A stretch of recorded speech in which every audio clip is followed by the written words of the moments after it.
नमस्कार, मी मोहित शिंदे. जनवार्तामध्ये आपल्या सर्वांचं स्वागत. पाहूया पुण्यातील काही विशेष घडामोडी.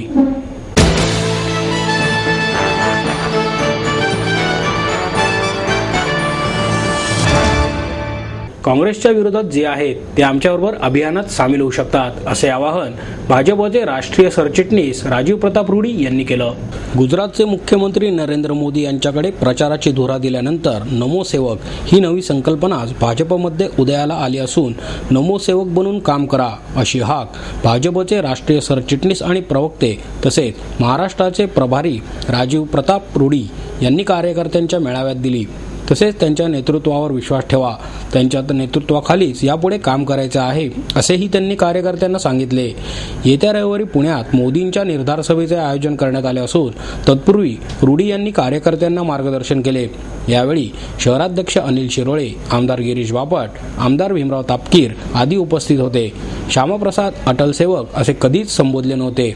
आता नरेंद्र मोदींच्या नेतृत्वाखाली निर्धार सभा आहे म्हणून नमोसेवक ही संकल्पना निर्माण झाली आहे. त्याचा उल्लेख कार्यकर्त्यांसमोर केलेल्या भाषणातही आला. त्यामुळे भाजपची विचारसरणी व्यक्तिकेंद्रित झाली आहे का, यावर बोलताना रुडी म्हणाले, हा अभियानाचाच एक भाग असून ही निर्धार सभेची फौज आहे. पक्षामध्ये कोणी पहिला आणि कोणी शेवटचा असे काहीच नाही. आमची विचारसरणी पक्की आहे. गुजरातचे मुख्यमंत्री नरेंद्र मोदींच्या नेतृत्वाखालीच आम्ही देशात परिवर्तन आणू तसा निर्धार आम्ही केला आहे. यापुढेही त्यांच्या नेतृत्वाखालीच वाटचाल करू असे मत व्यक्त करत अप्रत्यक्षरित्या त्यांनी मोदींच्या पंतप्रधान पदावर कौल दिला. इशरत जहां प्रकरणाविषयी बोलताना रुडी म्हणाले, त्यांचा पाकिस्तानातील लष्कर-ए तोयबा आणि अन्य गटांशी संबंध असल्याच्या संभाषणाचे पुरावे गुप्तहेर संघटनेने पाठवले होते. तरीही मोदींवर आरोप ठेवण्यात आला आहे. बोधगयाच्या हल्ल्यामध्येही नाव गोवले आहे. जे देशातील काँग्रेसच्या राजनीतीला नकार देत आहेत त्यांना काँग्रेस नेते विरोध करत आहेत अशी टीका रुडी यांनी केली. खाद्य सुरक्षा विधेयक हा विषय पुन्हा मनरेगाच्या दिशेने जात असून या माध्यमातून नागरिकांना भुरळ पाडली जात आहे. आवश्यक विषयात काँग्रेसने जनतेशी धोका केला आहे असेही रुडी म्हणाले. तसेच काँग्रेसच्या विरोधात अनेक जण आहेत, तसे रामदेव बाबाही आहेत. त्यामुळे त्यांच्या विरोधात जे आहेत ते आमच्याबरोबर अभियानात सामील होऊ शकतात असे आवाहनही रुडी यांनी केले.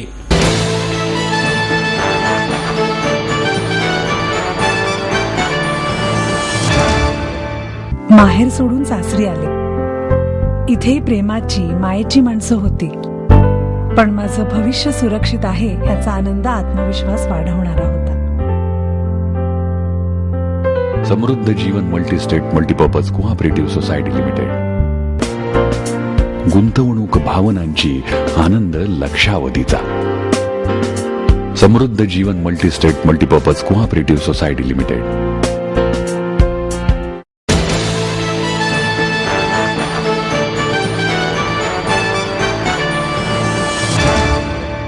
आगामी निवडणुका काँग्रेसने स्वबळावर लढवाव्यात असे मत काँग्रेस पक्षाचे महाराष्ट्र प्रभारी शौराज जीवन यांनी व्यक्त केलं. आगामी लोकसभा विधानसभा निवडणुका काँग्रेस पक्षाने स्वबळावर लढवाव्यात असे मत काँग्रेस पक्षाचे महाराष्ट्राचे प्रभारी शौराज जीवन वाल्मिकी यांनी पत्रकार परिषदेत बोलताना व्यक्त केलं. भाजप आणि शिवसेनेशी जवळीक ठेवणाऱ्या शरद पवारांनी जनतेला मूर्ख समजू नये अशा अर्थाचा कौल सांगलीतील लोकांनी महापालिकेच्या निवडणुकीत दिला आहे असेही वाल्मिकी म्हणाले. सांगलीतील जनतेने पवारांना सपशेल धुडकावले अशी टिप्पणी त्यांनी यावेळी केली. आगामी लोकसभा निवडणूक काँग्रेस पक्षाबरोबर लढण्याची तयारी राष्ट्रवादी काँग्रेस पक्षाचे अध्यक्ष शरद पवार यांनी दर्शवली आहे. याविषयी विचारलेल्या प्रश्नांना उत्तर देताना वाल्मिकी म्हणाले, काँग्रेस पक्षाने स्वबळावर निवडणूक लढवावी अशी कार्यकर्त्यांनीही मते मांडली आहेत. माझे व्यक्तिगत मत सुद्धा स्वबळावर लढण्याचे बाजूने आहे. या कार्यकर्त्यांच्या भावना पक्षाध्यक्षा सोनिया गांधी आणि राहुल गांधी यांना आपण कळवणार आहोत. काँग्रेस पक्षाने स्वतंत्रपणे निवडणूक लढवल्यास पक्षाची ताकद निश्चितच वाढेल असेही ते म्हणाले. अयोध्येत राम मंदिर उभारण्याच्या घोषणेवर वाल्मिकी यांनी भाजपवर खरमरीत टीका केली. मंदिर वही बनाएंगे लेकिन तारीख नहीं बताएंगे अशी खिल्ली त्यांनी उडवली. तसेच भाजपचे प्रचार प्रमुख गुजरातचे मुख्यमंत्री नरेंद्र मोदीचे वर्णन त्यांनी मुस्लिमांचा हत्यारा, झुटोंगा सरदार, शैतान अशा शेलक्या शब्दात केले. रामदेव बाबा पागल असून ते आता संत राहिले नसून राजकीय नेते बनले आहेत. त्यांनी प्रत्यक्ष राजकारणात उतरावे म्हणजे त्यांना शेतकरी वर्ग कोणाच्या बाजूने आहे हे दिसून येईल असे उत्तर रामदेव बाबांच्या टीकेला वाल्मिकी यांनी दिले. तसेच महाराष्ट्राचे मुख्यमंत्री पृथ्वीराज चव्हाण उत्कृष्ट काम करत असल्याची प्रशंसाही वाल्मिकी यांनी यावेळी केली.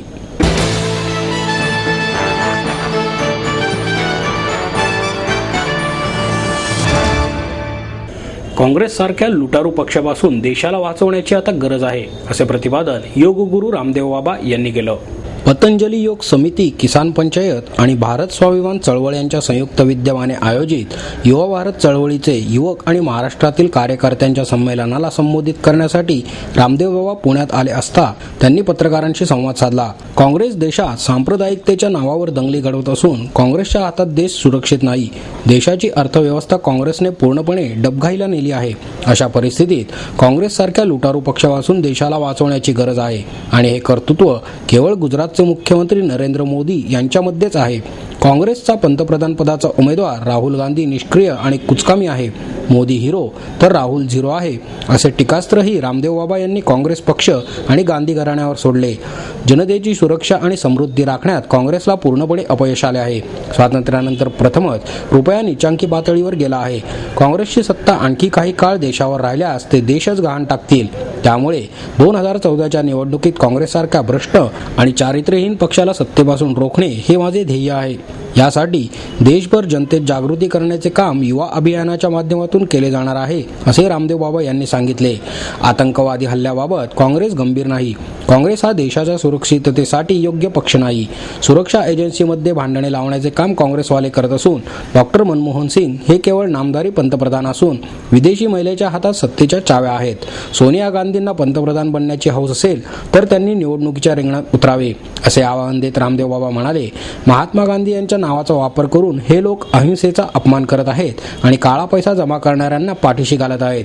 उत्तराखंडच्या प्रलयानंतर राहुल गांधी आपल्या विदेशी मैत्रिणीसोबत देशाबाहेर मजा मारत होते, तर त्याचवेळी नरेंद्र मोदी मदत कार्यात व्यस्त होते. काँग्रेसने आपदग्रस्तांसाठी दर्जाहीन सामान पाठवले, ते तेथील जनतेने नाकारले. विकास, महागाई, भ्रष्टाचार, आतंकवाद, सुरक्षा या विषयावर राहुल गांधी अवाक्षरही उच्चारत नाहीत. त्यामुळे सोशल नेटवर्किंगवर राहुलला पप्पू आणि भोंदू असे युवकांकडून संबोधले जात आहे. यापेक्षा दुसरे दुर्दैव काय, असा सवाल करून ते म्हणाले, मोदींना आमच्या विकासाच्या मुद्द्यावर पाठिंबा असेल. भाजपने चांगले उमेदवार दिले तर त्यांच्या प्रचाराबाबत मी विचार करीन, पण ते जिथे योग्य उमेदवार देणार नाही तिथे त्यांच्या विरोधातही प्रचार करण्यास आम्ही मागे पुढे पाहणार नाही, असेही रामदेव बाबा म्हणाले. इसकी सुरक्षा और समृद्धि के मामले में कांग्रेस सरकार पूरी तरह फेल हो गई है. देश के अर्थशास्त्री अनर्थशास्त्री साबित हो चुके हैं. रुपए का जितना अवमूल्यन आजादी के इन 67 वर्षों में अब हो रहा है, डॉलर के मुकाबले 61 रुपए का $1, ये तो पतन की पराकाष्ठा है. और विदेशी कर्ज 3 गुना बढ़ गया है. लगता है यदि कांग्रेस की सत्ता कुछ दिन और बरकरार रही तो ये देश को ही गिरवी रख देगी. ये एक तरफ पूरा हिंदुस्तान और एक तरफ ये लुटेरा खानदान. 125 करोड़ से ज्यादा हिंदुस्तानियों के पास जितनी संपत्ति नहीं है उससे ज्यादा संपत्ति अकेले इस लुटेरे खानदान के पास है.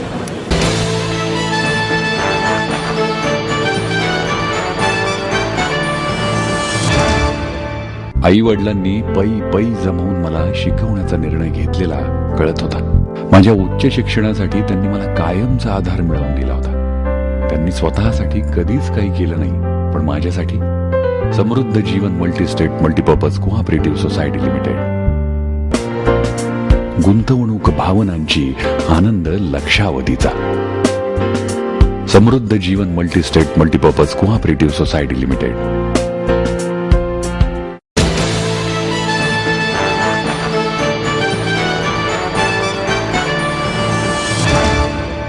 कायदा सुव्यवस्था आणि मोहल्ला कमिटी या विषयावर माजी IPS अधिकारी सुरेश खोपडे यांच्या व्याख्यानाचे आयोजन करण्यात आले. शहर काहीसे असुरक्षित आहे, पण आहेत त्या मनुष्यबळात आणि साधनसामग्री तक्रार न करता शहर सुरक्षित ठेवता येईल. मात्र यासाठी स्ट्रॉने माठातील पाणी पिणाऱ्या कावळ्याचे अनुकरण करायला पाहिजे, असे प्रतिपादन माजी IPS अधिकारी सुरेश खोपडे यांनी केले. शांती दल आणि युवक क्रांती दलाच्या वतीने आयोजित पुणे शहरातील कायदा सुव्यवस्था आणि मोहल्ला कमिटी या विषयावर खोपडे बोलत होते. ते म्हणाले, 1988 साली आपण भिवंडीमध्ये लढणाऱ्या गटांना एकत्र आणून प्रत्येक मोहल्ल्यात समित्या स्थापन केल्या. यामुळे यानंतर मुंबईत दंगली झाल्या तरी आपण आपला मोहल्ला शांत ठेवायचा ही भावना लोकांमध्ये रुजल्यामुळे भिवंडी सुरक्षित राहिली होती. याचे अनुकरण आज पुण्यासारख्या शहरामध्ये प्रत्यक्ष व्हायला हवे. पोलीस ठाण्यातील परिसर, उपलब्ध मनुष्यबळ यांचे योग्य विभाजन केल्यास प्रत्येक अधिकारी आणि कर्मचारी यांना काम करण्याची संधी मिळेल आणि यामुळे कायदा आणि सुव्यवस्था ही अबाधित राखता येईल. उपलब्ध लहान गोष्टींचा उपयोग करून नियोजनाद्वारे एक चांगले मॉडेल पुण्यात पोलीस आयुक्तांना अंमलात आणता येईल. याविषयी आपण त्यांना प्रस्ताव देखील सादर केला आहे.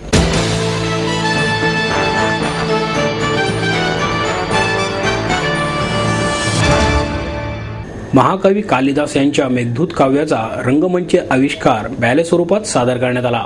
कुबेराकडे काम करणारा यक्ष यक्षिणीच्या प्रेमात पडतो आणि आपल्या कर्तव्यात कसूर करतो, म्हणून त्याला रामगिरीवर राहण्याची शिक्षा मिळते. शापित यक्ष आपल्या पत्नीच्या विरहाने व्याकुळ होतो आणि त्याला आकाशातून मेघ येताना दिसतो आणि याच मेघाला दूत बनवून तो आपल्या पत्नीला निरोप पाठवतो. ते प्रियकर प्रेयसीचे काव्यमय वर्णन करणाऱ्या महाकवी कालिदास यांच्या मेघदूत या काव्याचा रंगमंच आविष्कार पहिल्यांदाच बॅले स्वरूपात सादर झाला. महाकवी कालिदास जयंतीनिमित्त भाषेला समृद्ध करणारा हा साहित्य संस्कृतीचा खजिना संगीत मेघदूत या माध्यमातून बालगंधर्व रंगमंदिरात साकारण्यात आला. गणेश दिघे यांनी संस्कृत मेघदूतचा अनुवाद करून ही संगीतिका लिहिली आहे. तर या कलाकृतीतून प्रसिद्ध दिग्दर्शिका विनिता पिंपळखरे यांनी कलाविष्कार घडवला. मेघदूत काव्यातील 115 श्लोक या कार्यक्रमासाठी वापरण्यात आले आहेत. प्रत्येक श्लोकावर नृत्य ताल साधण्यात आला. पंडित रवींद्र साठे, धनश्री गणात्रा, सुवर्णा माटेगावकर, सौरभ दप्तरदार या गायकांच्या आवाजातून हजारो वर्षापूर्वीचा काळ बॅलेच्या माध्यमातून उलगडला. या महाबॅलेचे नृत्य दिग्दर्शन निकिता मोघे यांनी केले होते.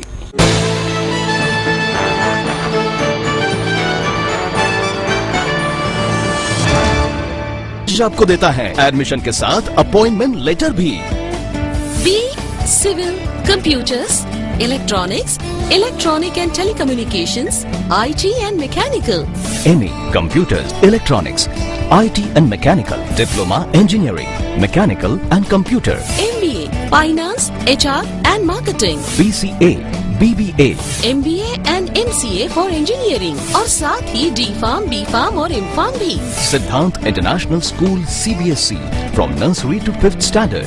सिद्धांत कॉलेज. ट्रांसपोर्ट एवं हॉस्टल फैसिलिटी. 22 एकड़ का विशाल कैंपस. AICT दिल्ली और पुणे यूनिवर्सिटी द्वारा मान्यता प्राप्त.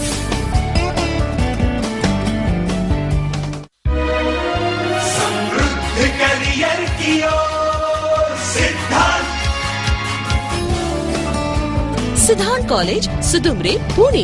एडमिशन के लिए आज ही कॉल करें या लॉग ऑन करें.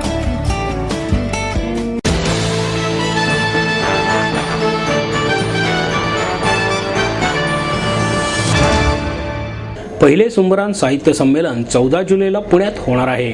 भटक्या विमुक्त समाजातील साहित्यिकांना प्रोत्साहन देण्यासाठी सुंबरान साहित्य परिषदेच्या वतीने पहिले सुंबरान साहित्य संमेलन रविवार दिनांक 14 जुलैला महालक्ष्मी लॉन्स येथे होणार आहे.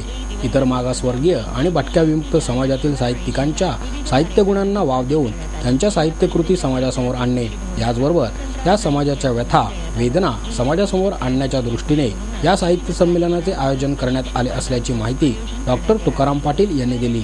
पुण्यात होणाऱ्या या संमेलनाचे उद्घाटन ज्येष्ठ आमदार गणपतराव देशमुख यांच्या हस्ते होणार असल्याचेही पाटील यांनी सांगितले.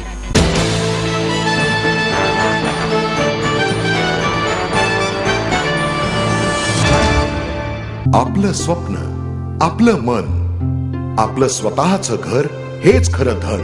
समृद्ध जीवन पार्क सादर करत आहे 140 फ्लॅट्सची एक प्रशस्त गृह योजना. कात्रज कोंढवा रोडवर बिबवेवाडीपासून फक्त 2 किलोमीटर अंतरावर आपल्या आर्थिक गणितात बसणारे 1 व 2 BHK फ्लॅट्स.